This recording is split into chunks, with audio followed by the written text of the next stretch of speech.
Yeah, so today we'll be learning about kidney diseases. Kidney diseases, we have many patients in India who are suffering from various degree of kidney disorders, and the number ranges to millions. And hope we really hope that, and we expect that majority of them they are able to sustain a good quality of life, and the progression of renal disease and its side effects that can be low. So let us study what are the different diseases which have an impact on someone's nutritional status. Uh, so kidneys, we know they are two bean-shaped organs, and they filter extra water and waste from our blood. And kidneys, we know, are major organ for excretion of metabolic waste from our body. They are pair of excretory organs situated on the posterior abdominal side, extending from the upper border of T12 to L3 vertebra. These are the two columns, thorax 12 to lumbar third vertebra. That is where kidneys are located.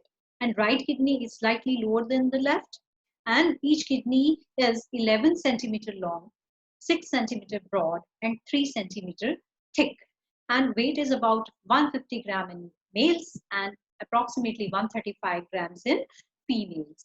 And if we go by the coverings which are there, which are outside the kidneys, they have fibrous capsule, perirenal fat, renal fascia, and pararenal fat.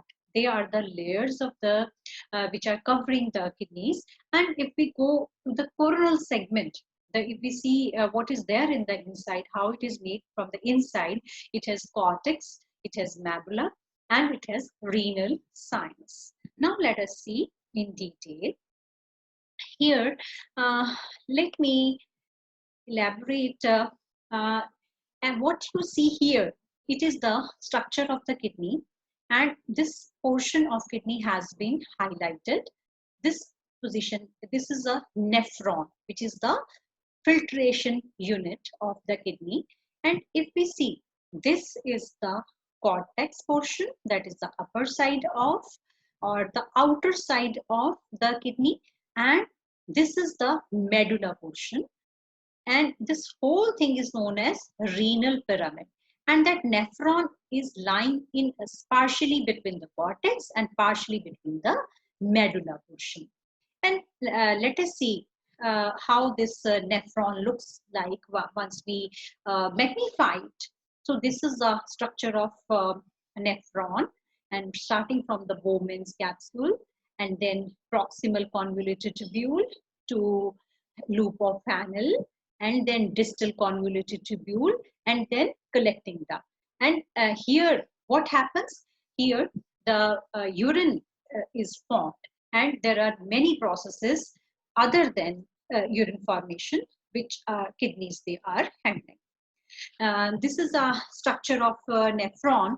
Again, see, different part of nephron has a different duty assigned to it. So that is why health of each segment of the nephron is important. For example, if we see here, the blood and protein, they are reaching to the glomerulus, and here it is carrying out so many processes where the concentration of urine occurs, where the salt management occurs, where the reabsorption and the secretion process occurs, and a concentrated urine is formed. Now, we can divide the functions of kidney into three segments. The first function of the kidney is the excretory function, excretion of waste products. So what kidneys they are excreting creatinine, they are managing the acid bases, and then electrolytes and extra water. They are handling the excretion of all these things. And then second function is the endocrine function. Now, what is the endocrine function?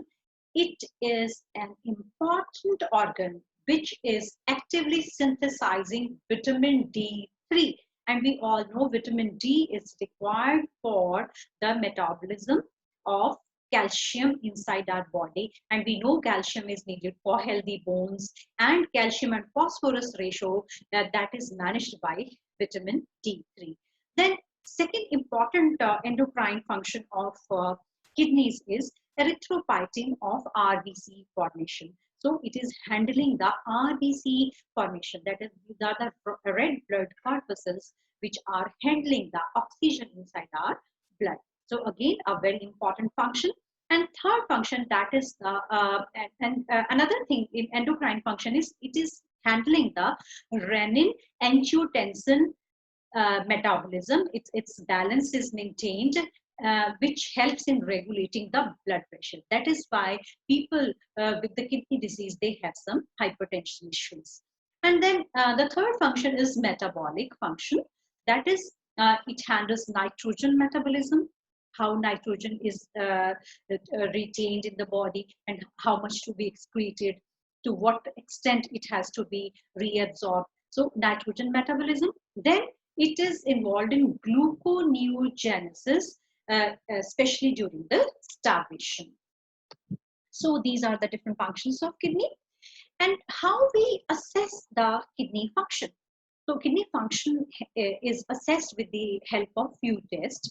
We see what is the plasma or serum concentration of urea, creatinine, uric acid. These are the byproduct of proteins. And then we see what is the level of serum electrolytes. There are few electrolytes whose balance inside and outside the cell is very important. That is sodium, potassium, chloride, then inorganic phosphate, bicarbonate. These are the important indicators or markers of kidney.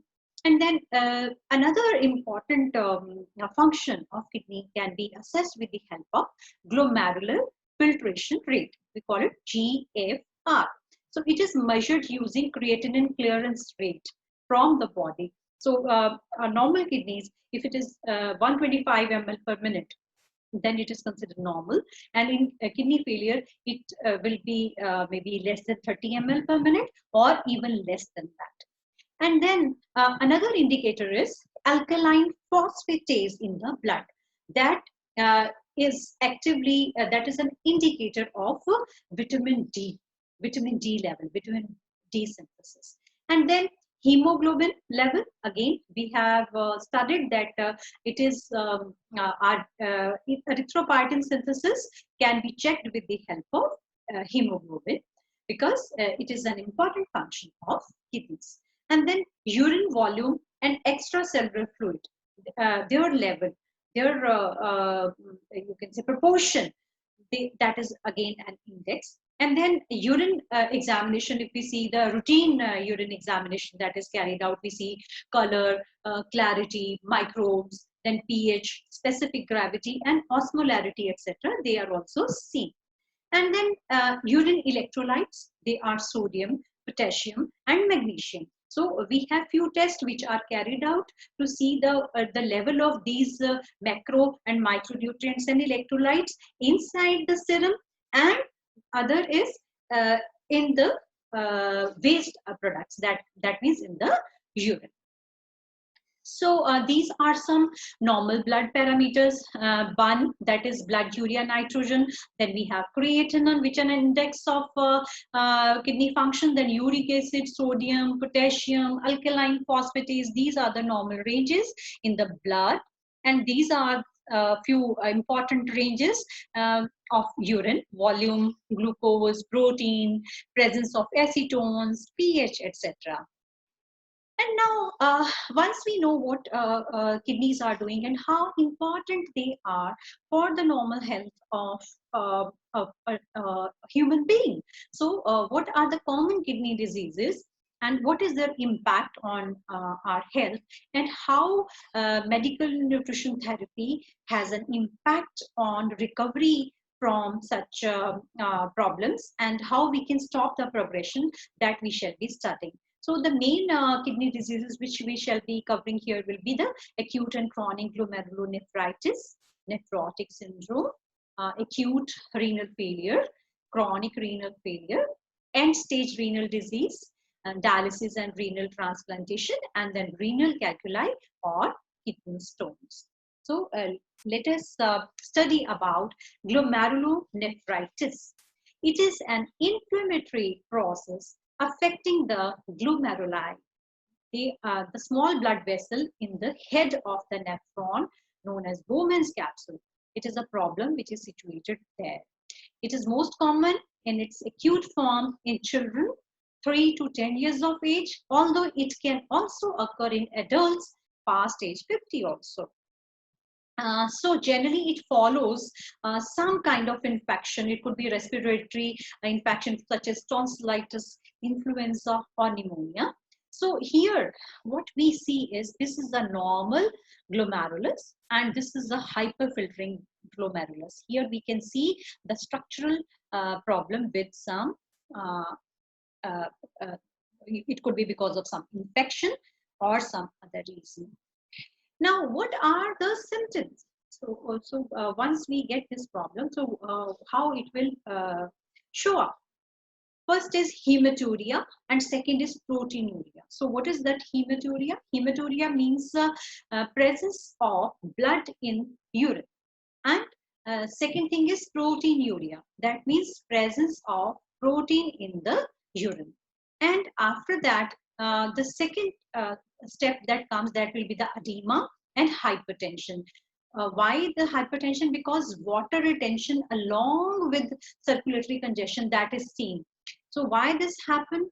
Because of loss of protein in the urine, there will be less amount of protein available to handle the fats inside the body. So that will also affect more sodium retention inside the blood. So that will lead to hypertension, and the person will feel shortness of breath will be seen because of lowered lung capacity, and then renal insufficiency that leads to oliguria. Once the kidneys, the nephrons, they are not working nicely, what will happen? That will lead to less production of urine, known as oliguria or anuria. That means a complete absence of urine, and that can lead to acute renal failure or acute kidney injury.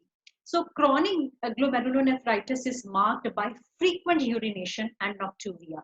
Nocturia means urge or more urination during the night time. So how do we manage such patients? So first of all, let me emphasize on the protein. So blood urea nitrogen and oliguria, they are going to determine the protein level. How much is the rise in the blood nitrogen level, and how less is the body excreting. So they are the two important indicators of protein value. So usually it is 0.5 to 0.6 gram per kg of ideal body weight for older persons, and 1 to 1.5 gram for younger children, and then increase gradually depending upon the blood urea nitrogen levels. And then we stop if inuria develop, because if the urine production is stopped and there are the protein byproducts, they are not getting out of the body, definitely they are going to pile up in the blood and they can have a detrimental effect on the health of the kidney and overall body. So here what we see, 20 to 40 grams per day, that is sufficient, but 50% of the protein that should be of high biological value. And now energy for adults, we give more calories. That means 30 to 40 kilocalorie dry weight per kg dry weight, and children about 80 kilocalorie per kg dry weight. Dry weight means minus edema. If the person is showing overweight because of edema, so that is not his real weight. What we need to see what is the weight minus edema, that is the extra water. So additional 10% calories they are to be given if the person is having some kind of infection, which is usually one of the cause of glomerulonephritis. And based on age, we decide. Sufficient simple and complex carbohydrates. They have a protein sparing action. So that is what we need, protein sparing action, so that whatever protein, since we are reducing the protein intake, so they should be able to perform their duty, that is bodybuilding, repair, and maintenance. So the fat should be given based on the tolerance. And sodium based on, again, oliguria, sodium retention, and hypertension. We have to restrict the sodium from 500 to 1000 milligram per day. So calcium, we will see impaired function that leads to less calcium efficacy, less calcium is getting adjusted. So we have to ensure that because since we know the majority of the patients, they are of short, they are children. So that is why we have to take care of their growth phase. So we have to ensure that we give them sufficient amount of calcium, that is usually 1 gram per day, that is considered sufficient. Because of less calcium, phosphorus level will increase and they will cause the leaching of calcium from the bone, and naturally they will cause the weakening of the bones. And now let us see what do we do about the potassium. Potassium has to be restricted to 1200 to 1500 milligram per day, especially if it is excess in blood. The excess, it is known as hyperkalemia, because it affects the heartbeat. And then fluid. Initial restriction is needed to control the edema, because edema, if we give more ample amount of fluid, that will enhance the existing edematous condition. So we have to control the edema, and then followed by an equal amount to urine volume plus 500 ml. So whatever is the urine volume of past 24 hours, we will add 500 ml to it, and that will be fluid RDA for another for the next day. And then coming to the phosphorus, especially in the condition where is this hyperphosphatemia, that is a very common condition in the kidney diseases. So here we restrict 8 to 12 milligram per kg per day. So that was the dietary management during the problems starting with the Bowman's capsule. Now the second problem is nephrotic syndrome. Syndrome, we know it is a group of symptoms. So it is an immune mediated disease where nephrons are damaged and glomerular filtration barrier that fails to retain the protein. It simply fails to retain the protein, and loads of protein that is shed through urine, and that leads to proteinuria. Now, once so much of protein is lost in the urine, there will be less protein available in the blood. So that will cause hypoalbuminemia, and this will cause fluid from the blood shift to tissues, and that is known as, this condition is known as edema. And the third thing which we will see, that will be the hyperlipidemia, because the protein is not available to handle the fats. So that will lead to dyslipidemia, hyperlipidemia. And majority of patients, again, they are of younger than 6 years of age, and there is a male predisposition. So that means this disease, nephrotic syndrome, that affects more to the male. Now, nephrotic syndrome is also known as nephrosis. It is, again, I have already discussed, there is a massive protein in the urine. Blood level of plasma goes down, but cholesterol shows marked increase. I told you how, because we have less amount of protein available to handle the cholesterol or lipids. Then protein loss may range from 3 to 16 gram per day in adults, and in children this loss goes up to 50 gram per day. And Here, an important index to see about the magnitude of nephrotic syndrome, that is the urine protein milligram to creatine ratio. So how much of a milligram of protein is lost in the urine with respect to each milligram of creatinine. If that ratio is more than 2 to 3, then that person is considered to be having nephrotic syndrome.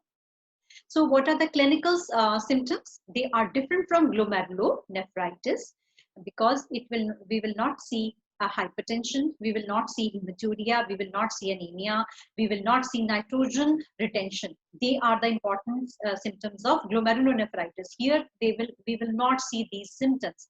What we will see, any damage to glomeruli, increasing their permeability to plasma protein, to infection, to chemical damage, to some hereditary disorders, or in case of some diabetes mellitus, we will see the problem, that is nephrotic syndrome, because here the permeability of glomeruli has enhanced.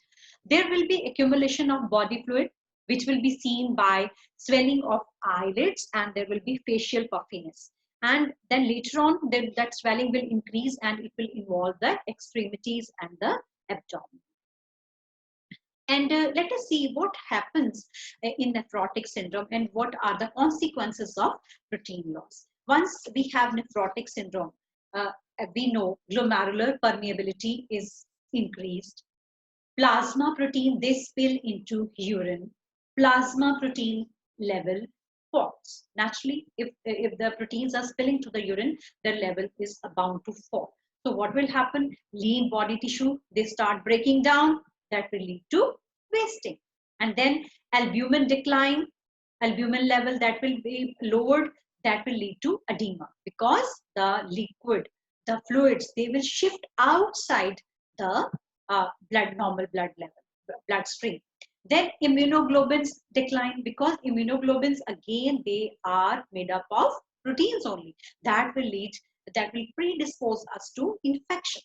And then vitamin D binding protein, they are lost. That will lead to rickets. And then blood clearance of lipid, that will also decline. That will be led to altered blood lipids. So this is the effect of nephrotic syndrome. Now, how do we handle such patients? So the principle of diet therapy will be restricted protein, high carbohydrate with less refined sugar. Why less refined sugars? Because we wish to control the dyslipidemia also. Now we need to restrict salt, moderate fat with restricted fluid, vitamin supplements, especially vitamin C, and patients with severe and persistent hyperlipidemia should maintain normal weight for height because many of them could be overweight, and having hyperlipidemia can pose them to other problems. And so let us see what are the dietary guidelines for nephrotic syndrome. Now coming to the calories. For adults, it should be 35 to 60 kilocalories per kg ideal body weight, not the actual body weight. So that will be approximately 2000 kilocalories.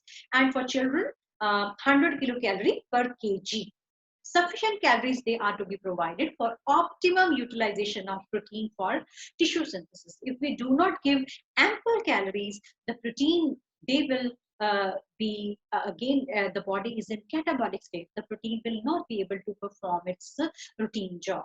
And then protein 0.8 to 1 gram kg ideal body weight plus 1 gram for each gram lost in urine. If a person has lost 15 gram of protein in the urine, so we will calculate what is the protein requirement according to ideal body weight, and we'll be adding 15 grams additional to make up for the losses. And daily urine losses, they are to be covered naturally, otherwise the body will go into negative nitrogen balance. Now carbohydrate high intake, again it has to be maintained for protein sparing action, and that should come from preferably complex carbohydrates. And now coming to the calcium. Additional amounts they are to be needed in case we see some bone rarefaction, in case we see the bone, they are on the verge of getting depleted. So we have to give some additional amounts. And fluids, they are normal unless we see glomerular filtration rate is lowering. And then fat again, we have to limit it to 30% of energy, and especially the cholesterol, because the patient might be having some cholesterol issues, so it should be less than 300 milligram of cholesterol. And sodium 2 to 3 grams per day, and diuretics in order to reduce edema. So sodium, it has to be reduced slightly. Then potassium is required in adequate amounts, as its losses may occur due to tissue protein breakdown and diuretic use. So we have to monitor and see how much potassium is to be given. So here, since the sodium restriction is very important, so there are a few tips to see how we can restrict the sodium level in the diet. We can add lemon, we can add onion, we can add green chilies as spices, so that the taste that gets improved. We use the prescribed amount of salt. It should be whatever the RDA is, whatever has been prescribed to that patient, we should stick to it, and strictly no table salt, and no salt should be allowed from the extra sources. So what are the salted foods like pickles, chutneys, chips, namkeens, sauces, and then we have some ready to eat, instant, ready to cook. And then there we have some frozen items, we have some flavoring cubes, we have bakery items, cornflakes, processed cheese, and then we have organ meats, seafoods, which are rich in sodium by default. And there are few dried items which have very high amount of salt. And we have to avoid these things to ensure that sodium level does not exceed. And a good diet plan with less sodium will ensure that the fluid accumulation is curtailed and edema can be corrected. So this was about the various different diseases. We have done nephrotic syndrome, and we have done glomerulonephritis, and we have seen how we can modify the diet to control these diseases. Thank you.